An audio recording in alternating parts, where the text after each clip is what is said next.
Capítulo 1 Vivência da Fé. Eu visto por mim mesmo. Publicado na coletânea Série de Can, volume 12, em 30 de janeiro de 1950. Vendo este título, os leitores devem estranhar, mas à medida que o forem lendo, provavelmente concordarão. Primeiramente, não deve haver alguém tão misterioso quanto eu, uma vez que até agora, na história da humanidade, não há registro de um ser humano semelhante a mim. Neste artigo, pretendo ser o mais objetivo possível, evitando a subjetividade. Portanto, gostaria que o lessem tendo isso em mente. Descreverei inicialmente o meu trabalho. Naturalmente, uma vez que o objetivo é a salvação da humanidade, não há como me desviar um passo sequer desse caminho. No momento, o trabalho no qual concentro maior empenho é escrever letras no papel, ou seja, caligrafias. Atendendo ao pedido de numerosos membros, estou me esforçando ao máximo a fim de satisfazê-los nesse sentido. Os fiéis, pendurando essa caligrafia ao pescoço e mantendo-a junto ao peito como um objeto de proteção, levantam a palma da mão em direção aos doentes a uma distância de alguns centímetros e procedem à irradiação da energia espiritual. Através desta, infalivelmente, o sofrimento causado pela doença é aliviado. Além disso, enfermos que foram desenganados pelos médicos como portadores de doença grave e estavam à beira da morte, são curados por membros que ingressaram na fé há poucos meses. Saudáveis, eles retomam a vida em sociedade. Exemplos como este ocorrem diariamente e inúmeras vezes. É natural o espanto daqueles que presenciam os milagres de ressurreição. Trata-se da possibilidade do prolongamento da vida humana, considerado impossível por todos desde tempos remotos. Provavelmente isso se tornará uma grande questão mundial. A gratidão e a profunda emoção daqueles que foram salvos são incomensuráveis. Diariamente forma-se uma pilha de relatos e cartas de agradecimento sobre minha mesa. Cada vez que os leio, não consigo conter as lágrimas de emoção. Denominei de Jorei esse método de imposição das mãos em que a pessoa traz a caligrafia ou ricari junto ao peito. Seu resultado não se limita à cura de doenças. Os exemplos são incontáveis. Afugentar ladrões que estavam prestes a abrir a porta, pessoas que caíram de penhascos ou que foram atropeladas por trens ou automóveis, salvarem-se sem nenhum arranhão. Outras foram poupadas do infortúnio do incêndio, entre outros. Em especial, aos milagres relacionados à agricultura. As plantações de trigo que estavam prestes a secar recuperaram-se com a administração de Jorei. Através desse método, evita-se pragas e aumenta-se infalivelmente a produção. Além de não serem raros os casos de revigoramento de cavalos e bois que estavam condenados à morte por veterinários. Ademais, os pobres libertam-se do sofrimento da pobreza, os lares sombrios tornam-se alegres. Assim, desde o instante em que se coloca o ricari no peito, o destino começa a melhorar. Esses inúmeros milagres estão publicados na revista Chijotengoku e no jornal Ricari. Com uma leitura atenta, é possível ter uma ideia melhor do que se trata. Dentre os feitos de grandes santos e religiosos desde a antiguidade, encontramos milagres em que eles conseguiram a salvação de doentes individualmente. Ao mesmo tempo, existem exemplos de pessoas que seguiram as religiões desses santos e religiosos e receberam a graça de serem curadas. Da mesma forma, houve casos em que os representantes de Deus evidenciaram o poder da cura de doenças. Contudo, provavelmente, o excepcional poder que eu manifesto por intermédio dos ministrantes de Jorei possui uma diferença incomparável. Há ainda milagres do seguinte teor. Ouço sempre de muitas pessoas que, ao observarem as letras escritas por mim, destas irradia-se uma luz. No exato formato das letras, que dispersam-se em inúmeros feixes, movimentando-se dinamicamente no espaço. Há também quem enxergue uma pequena bola de luz no interior de meu ventre. Muitas pessoas já viram uma luz saindo da palma de minha mão. Essa bola de luz foi registrada em uma foto em que eram emitidas ondas luminosas. Em outra, ela se ampliou e ocupou totalmente o cômodo onde estava. Todo dia encontro-me durante 1 hora com centenas de membros. De antemão, digo para trazerem qualquer dúvida ou fazerem perguntas difíceis. Desse modo, dentro da hora estabelecida, há dias em que recebo dezenas de perguntas. Entretanto, posso afirmar que praticamente não há nenhuma que eu não consiga responder. Naturalmente, todos os dias são indagações diferentes. Por vezes, há assuntos que não domino. Diante da questão, instantaneamente a resposta surge em minha mente e flui por meio das palavras. Dessa forma, ocorre o fenômeno curioso de eu aprender comigo mesmo. Os que não são membros dizem frequentemente que levam uma vida de luxo. Uma crítica compreensível diante da carência material de hoje em dia. Contudo, eu jamais almejei essa vida. Os numerosos membros que receberam graças oferecem-me todo tipo de bens materiais como manifestação de sua gratidão. Eu apenas esforço-me para corresponder ao máximo a essa sinceridade. Em se tratando de dinheiro, caso eu precise de certo valor, para a obra de salvação, misteriosamente a quantia necessária chega às minhas mãos de forma natural.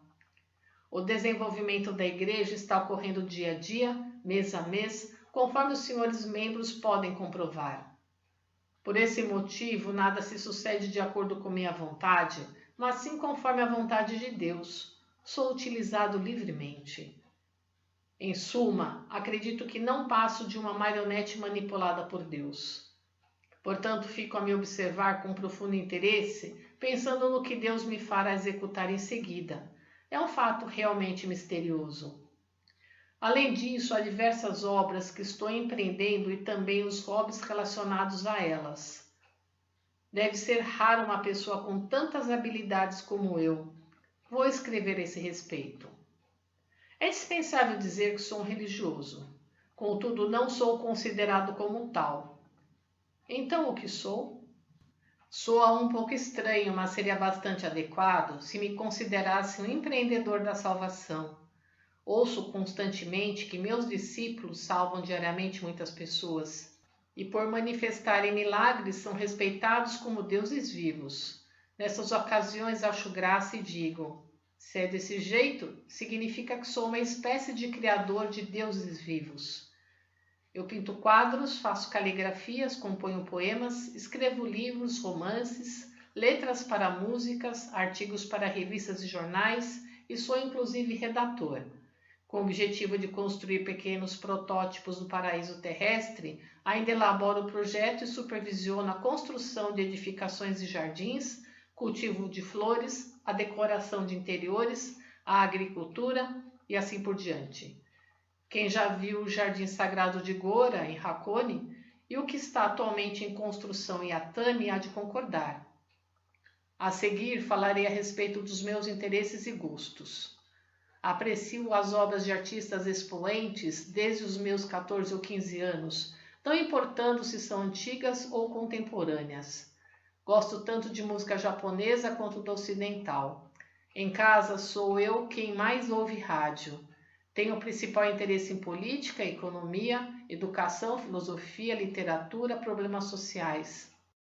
E como nunca negligencio a pesquisa desses assuntos, pretendo apresentar com regularidade esse extenso conhecimento por meio da publicação de livros. Resumindo, se eu me classificasse em termos profissionais, haveria uma rica diversidade: religioso, pesquisador de política, economia e educação, escritor, crítico de civilização, especialista sui generis em medicina, poeta, pintor, calígrafo, arquiteto, paisagista, agricultor, crítico de arte e música e assim por diante. A Canon de 1000 braços, Senju Canon, tem 40 braços e cada um desempenha 25 atuações. Desse modo, a soma totaliza 1000 braços que executam todos os meios de salvação. Por esse motivo, costumo pensar, Parece que Deus me faz atuar como a Canon de 1000 braços. Gostaria de escrever mais, porém, como ficaria muito extenso, deixarei o restante por conta da imaginação dos leitores. Esta é minha essência vista por mim mesmo. Extraído do livro Alicerce do Paraíso, volume 6, página 13. Afinal, o que é a Igreja Messiânica Mundial? Publicado em O Livro do Evangelho do Paraíso, em 25 de agosto de 1954. Inicialmente, gostaria de esclarecer que nossa religião messiânica não é exatamente uma religião. A religião é apenas uma parte, portanto é óbvio que não representa a sua totalidade. Então, por que adotamos a nomenclatura religião messiânica? Acima de tudo, porque se trata de uma obra de salvação inovadora, sequer imaginada antes. Assim, não tive alternativa a não ser denominá-la dessa maneira. Em vez de adotar um nome diferenciado, escolhi esse porque é simples e de fácil assimilação. Falando abertamente, ela é uma religião que transcende a religião. Basta pensar que é uma obra de salvação inédita, ou seja, uma outra religião. Desta forma, apresentarei seus traços gerais. O mundo em que vivemos foi constituído por pessoas extraordinárias que surgiram ao longo da história, desde os tempos primordiais até o presente. Graças aos seus esforços em defesa de grandes ideais, alcançamos o magnífico mundo civilizado visto na atualidade. O ser humano deveria sentir-se profundamente emocionado e agradecido diante de tamanha dádiva, porém é realmente estranho que isso não ocorra de fato. Refletindo a respeito, nota-se que a felicidade, a mais essencial de todas as coisas, não acompanhou o desenvolvimento do mundo civilizado. É óbvio que a causa reside na grande falha existente em algum ponto da atual civilização, a qual me foi revelada por Deus. Em outros termos, o progresso da civilização atual não foi completo. Ocorreu pela metade. Apenas a parte que valoriza a matéria visível se desenvolveu, enquanto a parte que prioriza o espírito invisível foi totalmente desconsiderada. Contudo, existe um motivo dentro do plano de Deus.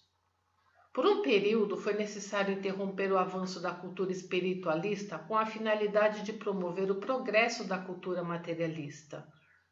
Dessa maneira, hoje, quando esta alcançou o estágio previsto, Deus faz com que a cultura espiritualista dê um grande salto para que se desenvolva lado a lado com aquela, a fim de criar um mundo verdadeiramente civilizado. É com essa missão que nasceu a nossa religião messiânica. Por esse motivo, em todos os aspectos, ela é incomparável às religiões tradicionais. Consequentemente, o fundamental é despertar o pensamento teísta, que há tanto tempo se encontra adormecido. Todavia, isso não é nada fácil, uma vez que grande parte dos povos civilizados tiveram suas almas arrebatadas pela ciência e vieram ignorando a Deus até hoje.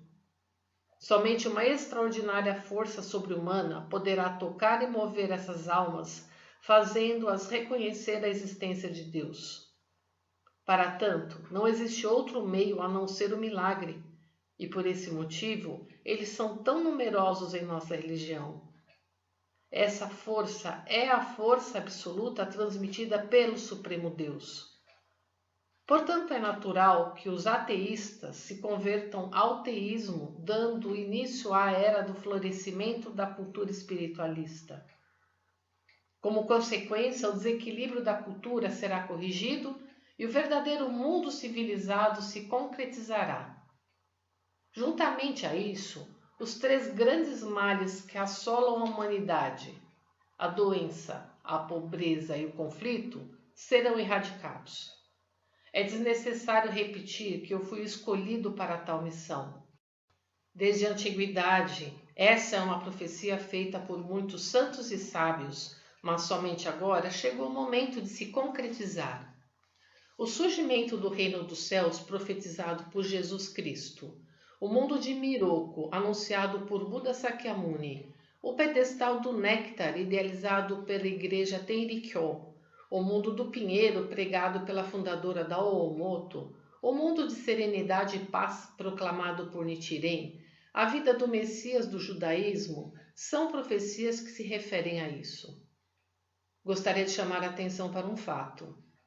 Visto que se trata de profecias, não havia como confirmá-las. No entanto, como estabelecerei de fato o paraíso terrestre, sou o executor e também aquele que comprovará as profecias mencionadas. Essas palavras podem causar espanto e soar como exagero. No entanto, é possível perceber minha plena convicção a esse respeito. Isso porque o Supremo Deus atribuiu-me a inteligência e a capacidade necessárias para atingir esse objetivo. Além disso, concedeu-me um poder divino jamais experimentado pela humanidade, algo absolutamente inimaginável. Atualmente, usando livremente esse poder, estou manifestando inúmeros milagres. Portanto, ao ingressar em nossa religião, qualquer pessoa poderá ser imediatamente agraciada por essa boa nova. Resumindo, os doentes são curados, os pobres se tornam afortunados, os conflitos desaparecem, a infelicidade se transforma em felicidade, enfim, as pessoas se comovem com a profundidade das graças divinas.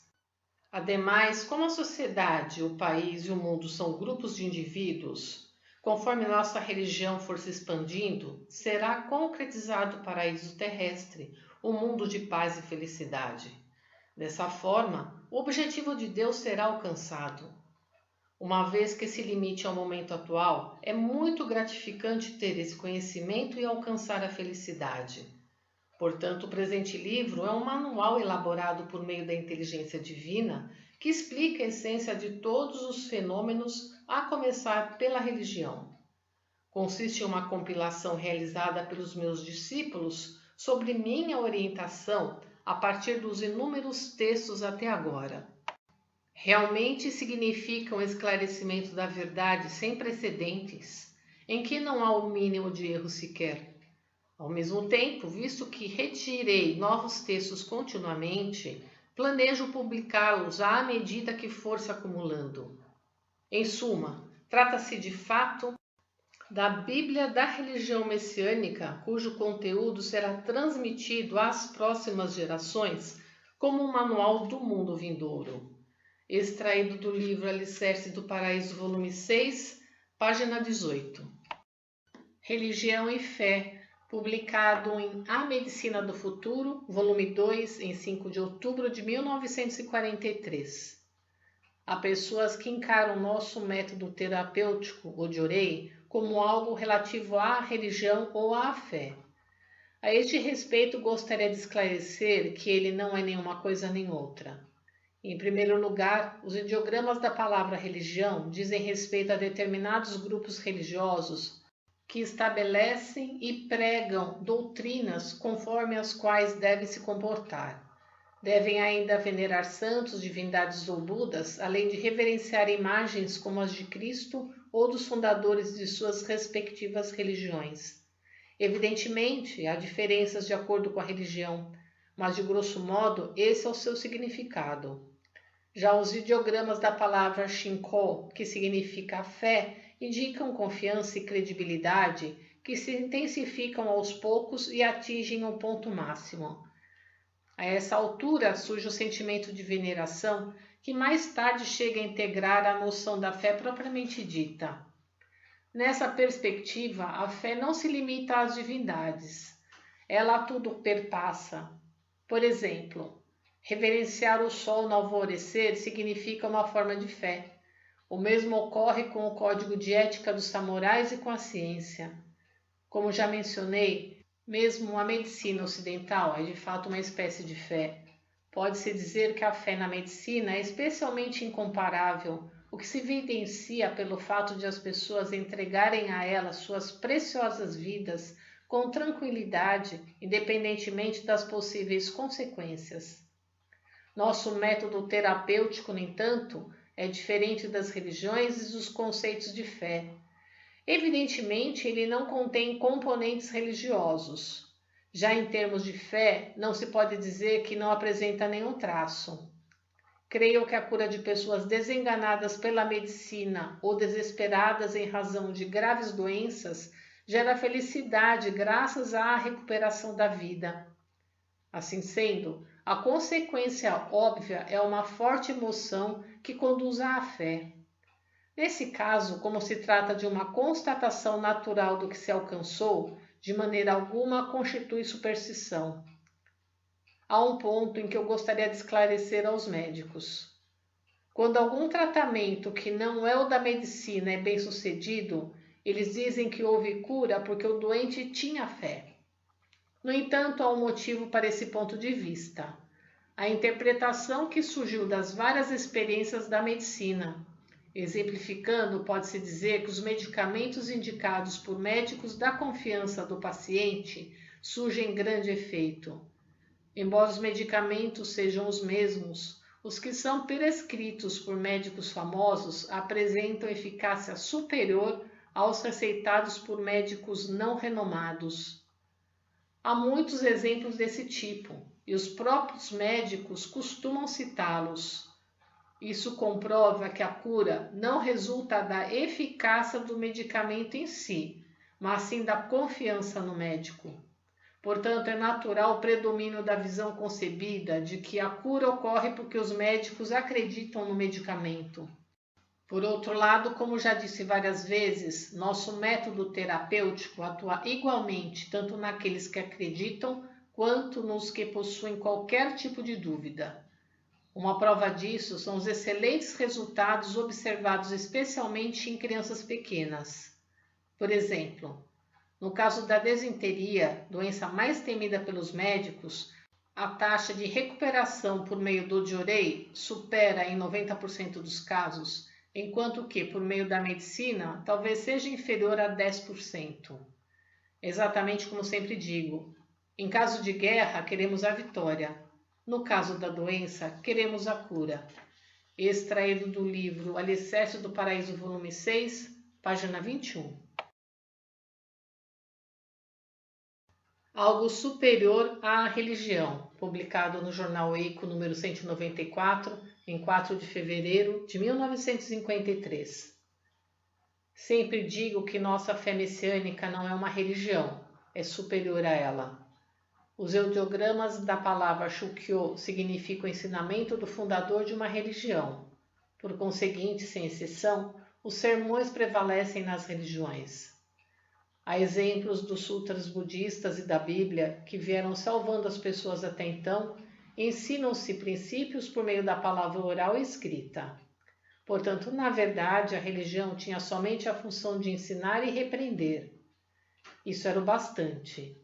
Entretanto, no complexo mundo de hoje, os métodos de outrora são obsoletos. É por tal motivo que nasceu a nossa fé messiânica, cuja missão é liderar os povos e salvar a presente era.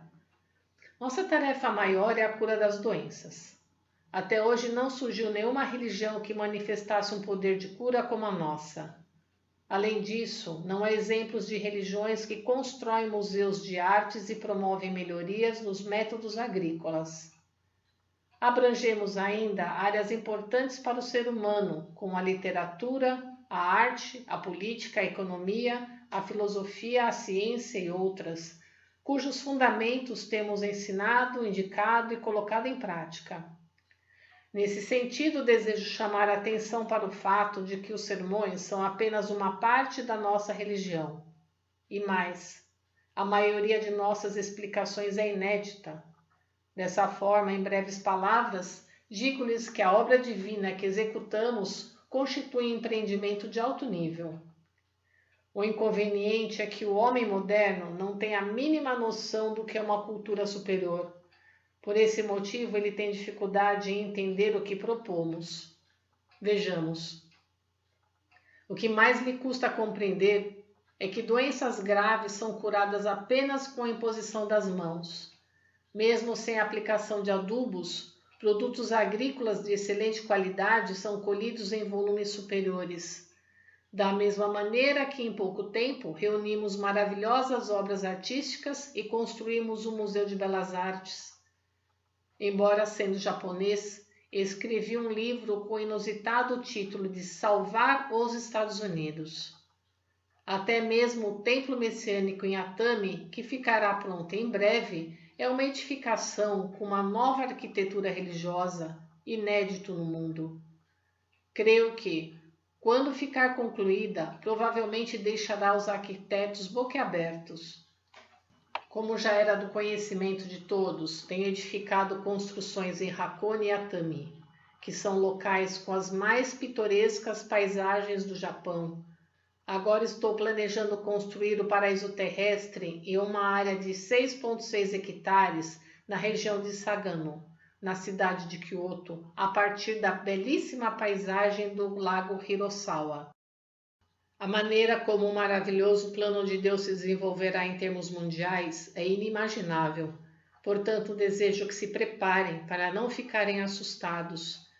Isso pode parecer um pouco exagerado. Contudo, uma vez que somos abençoados e protegidos pelo Deus Onipotente, espero que acreditem que de espécie alguma se trata de uma presunção infundada. Extraído do livro Alicerce do Paraíso, volume 6, página 24. Quais são as 3 grandes superstições? Publicado no jornal Eiko, número 119, em 29 de agosto de 1951. Como sempre digo, o objetivo da nossa igreja é a criação de uma nova civilização. Contudo, tal afirmação pode soar estranha para quem me ouve. Isso porque atualmente não estamos em uma época selvagem.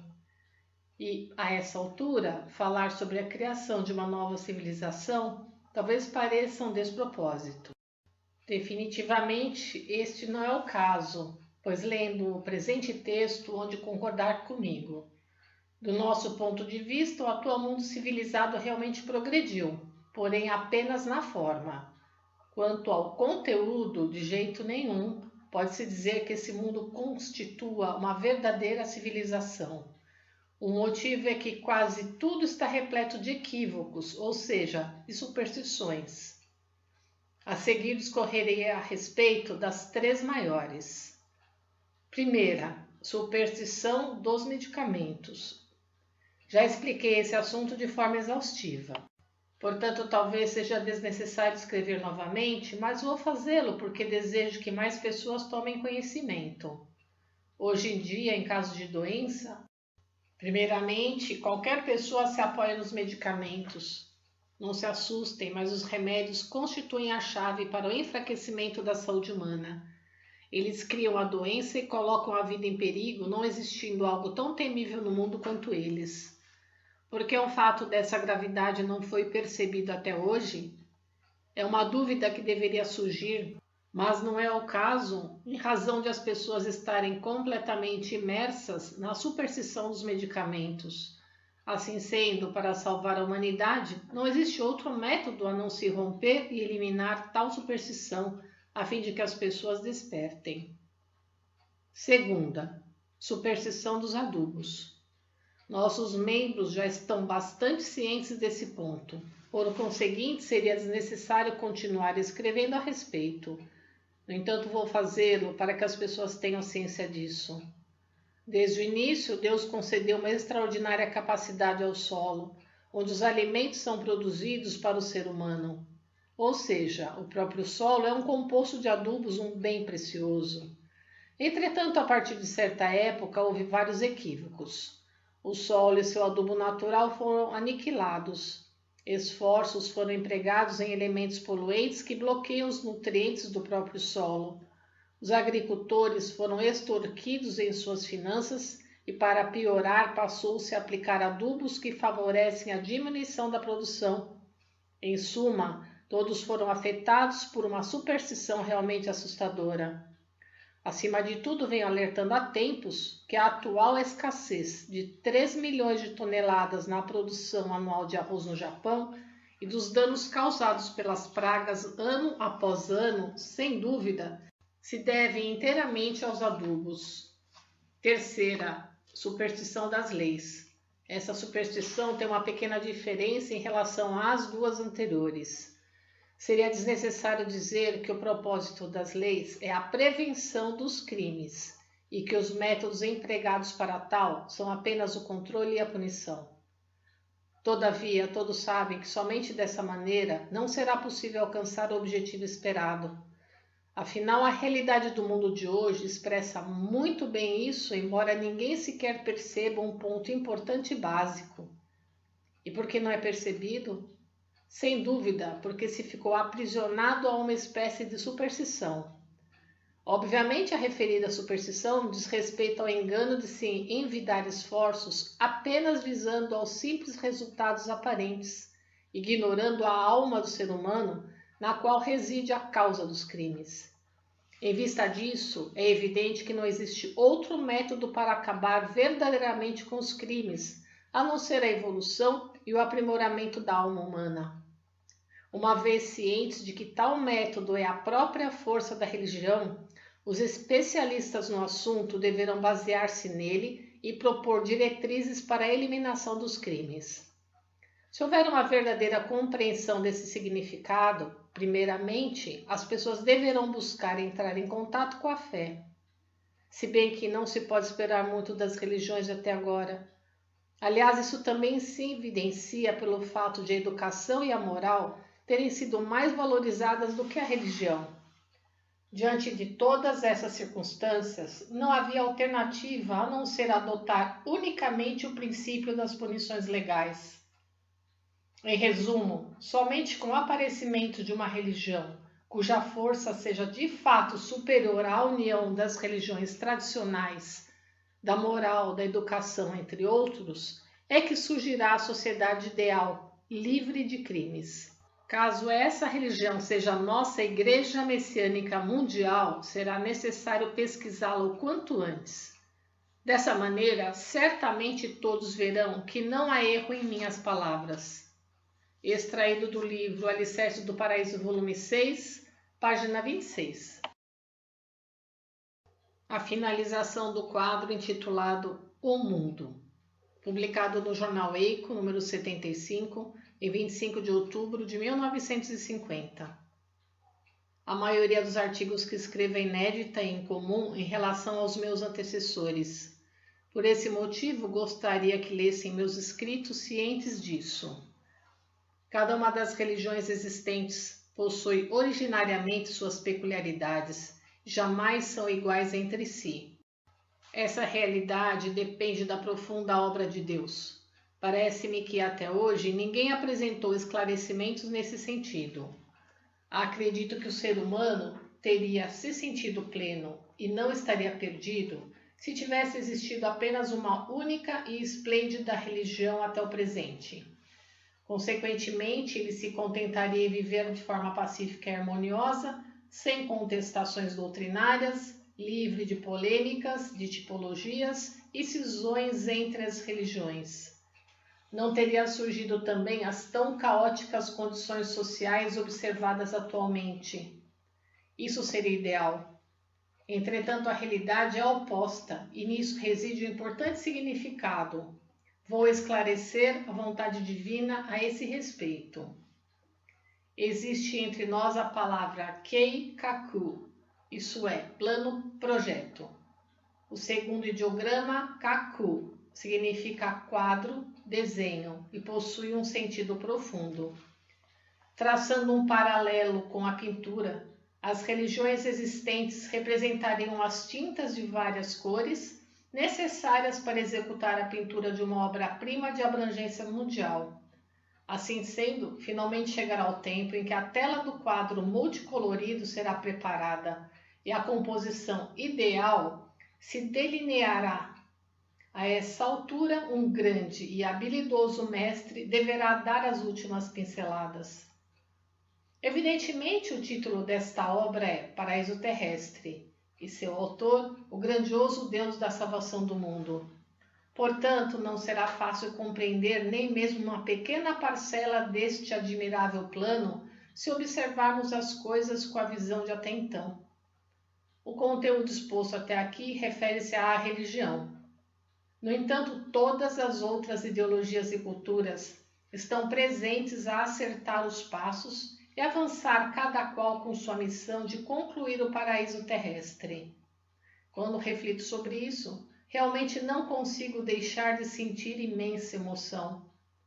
Honrados por termos nascido em uma ocasião tão favorável e abençoada, agradecemos a Deus a felicidade em participar dessa grandiosa obra divina. Extraído do livro Alicerce do Paraíso, volume 6, página 29. Uma pessoa não deve censurar os outros, publicado no jornal Que o Sei, número 55, em 25 de março de 1950. De vez em quando pergunto-me os prós e os contras de se censurar o próximo, portanto vou escrever a respeito. A bem da verdade, apenas Deus possui autoridade para censurar os outros. Por conseguinte, censurar significa profanar a posição de Deus. Se olharmos por outro ângulo, o resultado não é positivo e, na maioria das vezes, causa efeitos contrários. Da minha parte, quando alguém está fazendo algo errado, finjo que não vejo e deixo a situação fluir. Agindo assim, em algum momento a pessoa acaba se deparando com obstáculos. Nessas circunstâncias, ela própria desperta e se arrepende do fundo do coração. Exemplificando, é como tentar parar uma grande pedra enquanto ela rola ladeira abaixo. Não há como detê-la. Caso alguém tente fazê-lo a todo custo, acabará ferido. Por esse motivo é melhor aguardar a pedra terminar seu percurso para então movê-la lentamente. Contudo, é melhor aconselhar a pessoa. Procedendo dessa maneira, certamente você terá problemas. Assim sendo, quando ela se defrontar com uma barreira semelhante, logo perceberá: ah, então foi isso que me disseram antes. Nesse sentido, censurar o outro, usar o poder ou algo do gênero para ameaçar ou controlar de qualquer forma, ou ainda utilizar-se de regras e variados recursos para cercear a liberdade alheia, constitui soluções temporárias. Sem dúvida, em algum momento haverá uma reação que, no final das contas, será desagradável. Seja como for, não haverá verdade se o próprio indivíduo não perceber seus erros e se arrepender do fundo do coração. Isso também se aplica à medicina. Os atuais tratamentos médicos buscam interromper as doenças por meio de diversos recursos que agem como uma forma de tortura física. De fato, por mais que se interrompa a doença temporariamente, é certo que haverá uma resposta do organismo e a recaída. Este quadro é mais grave do que a doença inicial. Portanto, nosso tratamento espiritual, que não utiliza nenhum desses recursos dolorosos, possibilita que o doente se cure naturalmente graças à própria capacidade de recuperação. Sendo assim, o método que potencializa essa capacidade natural é, de fato, a verdadeira medicina. Extraído do livro Alicerce do Paraíso, volume 6, página 31. A presunção e as más interpretações, publicado no jornal Eiko, número 111, em 4 de julho de 1951. No Fudesaki da religião Omoto, a maior advertência se refere à presunção e às más interpretações.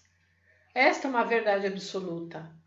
Tendo em mente tais palavras, ao observar nossos fiéis, ocorrem-me muitos pensamentos. Frequentemente temos a seguinte situação. No caso do Jorei, no início, quando se é inexperiente e hesitante quanto à força para curar a doença de alguém, inesperada e surpreendentemente a recuperação é comum. A pessoa curada fica admirada e ao mesmo tempo bastante feliz e agradecida. Talvez todos já tiveram experiência semelhante. Existem também aqueles que, em algum momento, sem perceberem, tornam-se propensos a se esquecer de que a melhora ocorrerá em decorrência da proteção de Deus e pensam: será que eu também não tenho algo de extraordinário? No entanto, isso expressa uma enorme presunção, e quando surge, é o que há de mais perigoso. Portanto, é preciso muita cautela. Afinal, tal pensamento contraria a lógica. Portanto, estou sempre advertindo. Quanto mais se tirar a força, melhor. Ou seja, como se trata da força humana, quanto menos ela se manifestar, melhor.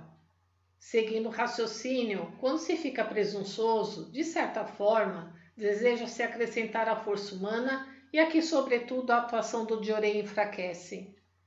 Frequentemente ouço o seguinte: no começo, quando eu era inseguro, a cura ocorria satisfatoriamente. Entretanto, agora que vim ganhando muita experiência, a cura parece difícil. Por que será? Existem pessoas que têm dúvidas, mas se entenderem o sentido do que digo, acredito que concordarão. Da mesma forma, é preciso estar atento às más interpretações, uma vez que é muito fácil cometer erros na visão sobre a fé. Por exemplo, buscar entender a afinidade e o relacionamento com os deuses que aparecem em lendas e na mitologia. Ter interesse e, de forma imprudente, querer conhecer os fenômenos de possessão espiritual. Quando se confere demasiada importância a tais assuntos, perde-se de vista o que é principal. De fato, saber um pouco não é de todo inútil, mas deve-se colocar um limite e parar. Aquele que fica preso a essas questões, sem notar, tende a desviar-se do caminho principal da fé. Certamente a causa está tanto na falta de leitura quanto na prática dos escritos divinos, mesmo que esses estejam sendo lidos. Escrevi aqui sobre a presunção e as más interpretações. E digo-lhes mais: aquele que consegue basicamente compreender e praticar os escritos divinos percorre a trilha da verdadeira fé. Extraído do livro Alicerce do Paraíso, volume 6, página 33. A adoção do método inverso, publicado na coletânea Série de Kant, volume 5, em 30 de agosto de 1949. O convívio social faz parte do cotidiano humano e é natural que nos deparemos com todos os tipos de problemas. Seria ótimo se nessas ocasiões a solução nos viesse à mente de forma imediata, mas isso raramente acontece. Às vezes, dependendo do contratempo, por mais que reflitamos, não encontramos uma saída. Nesses momentos devemos considerar o método inverso. Com ele podemos alcançar resultados excelentes. Eu frequentemente adoto esse método e tenho tido êxito. Entretanto, o que vem a ser isso?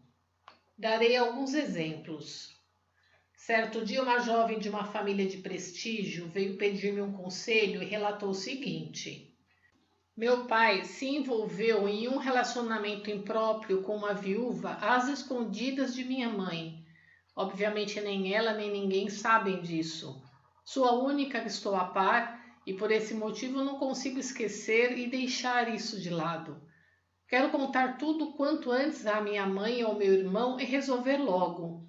Como este é meu desejo, acredito que preciso fazer algo que impeça esse comportamento de meu pai. O que o senhor acha? Uma vez que a situação parecia complexa, ensinei a ela o método inverso. Disse-lhe que não deveria, em hipótese alguma, revelar o segredo nem interferir.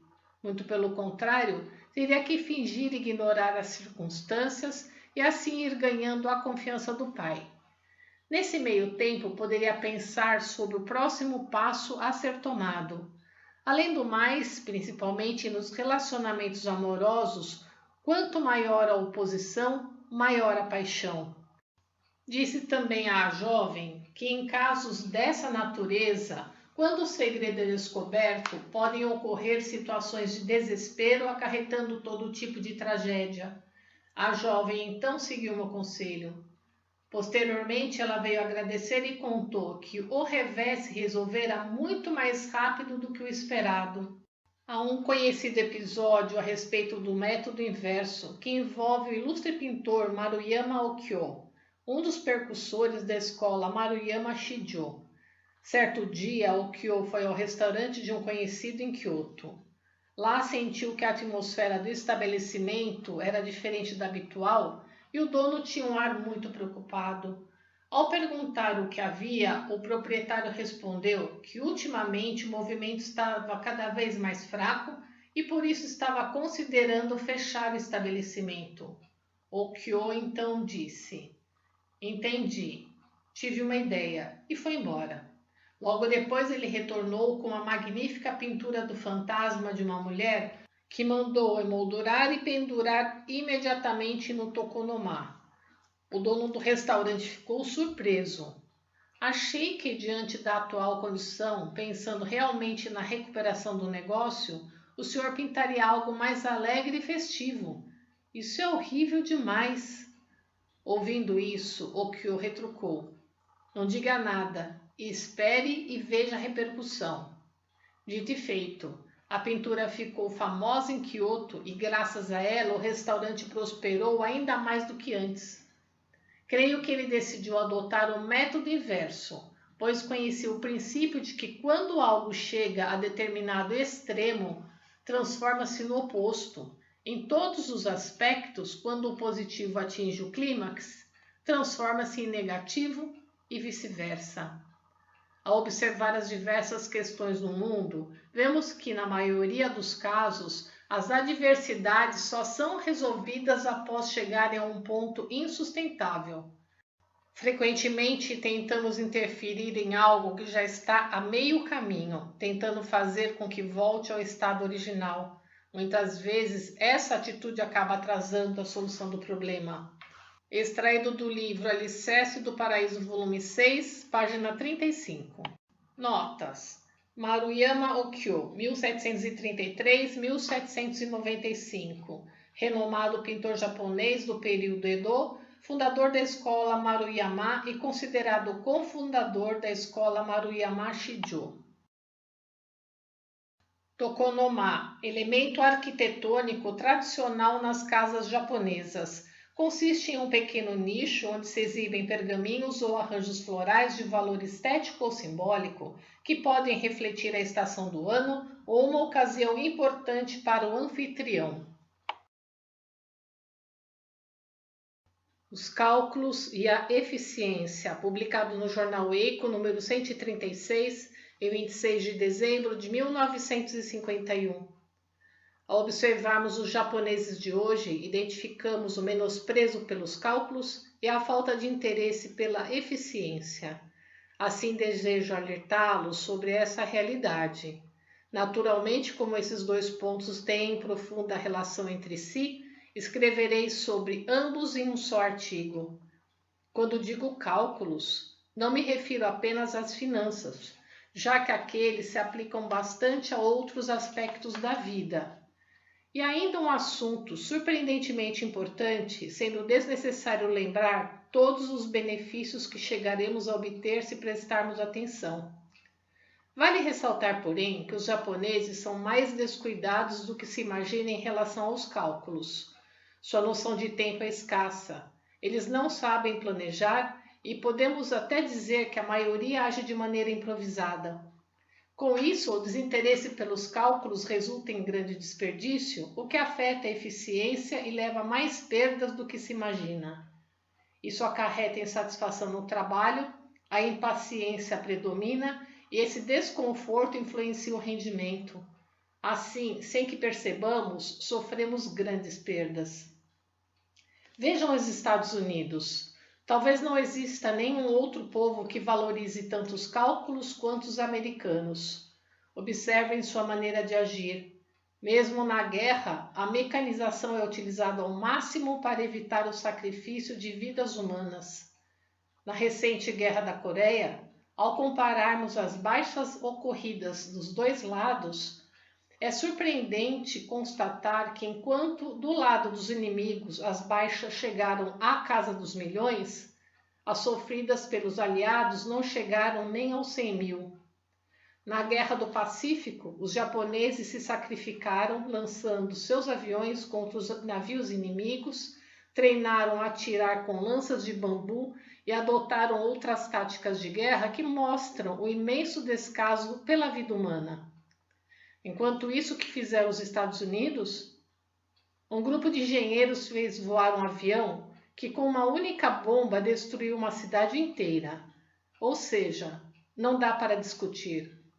Devemos refletir bem sobre a diferença entre dar ou não valor aos cálculos. Parece que os japoneses guardam muitos resquícios da mentalidade dos samurais do passado e são propensos a desprezar os cálculos. Nem precisamos pensar muito para ver que atualmente isso é uma desvantagem e o será também no futuro. Além disso, constatamos que ainda hoje muitos japoneses tendem a se apegar a conceitos vazios como imagem social, orgulho ferido e necessidade de manter as aparências. As consequências desfavoráveis, tanto do ponto de vista da nação quanto para o indivíduo, são relativamente grandes. A seguir, escreverei um pouco sobre mim. Tenho como princípio não descuidar dos cálculos, algo não muito comum entre os religiosos. É suficiente observar minha maneira de agir para compreender o que digo. Seja para o curso de formação de novos membros, seja para o Hikari, ou no que diz respeito às várias contribuições, tento estabelecer um valor.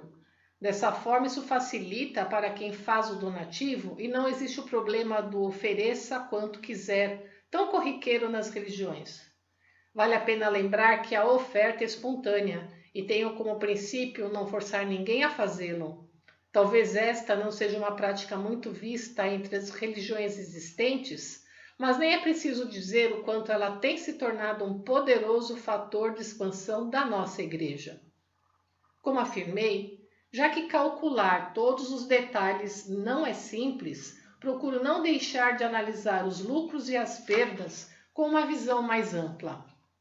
Muitas vezes as pessoas observam meu modo de trabalhar e dizem que é um estilo americano.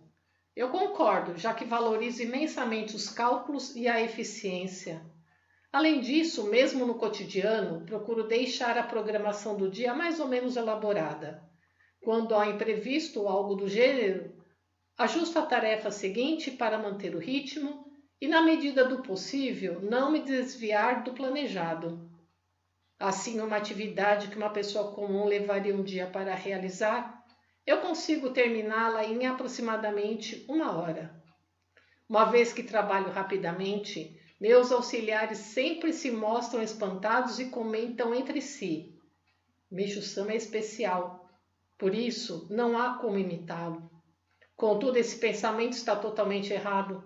Naturalmente, se a pessoa se empenhar, mesmo que não alcance meu ritmo, obterá resultados além dos esperados. Sendo assim, devem seguir em frente com determinação, conforme o ditado japonês: contra uma atitude firme, nem o diabo pode. Extraído do livro Alicerce do Paraíso, volume 6, página 37. Compartilhe os ensinamentos de Meishu-sama.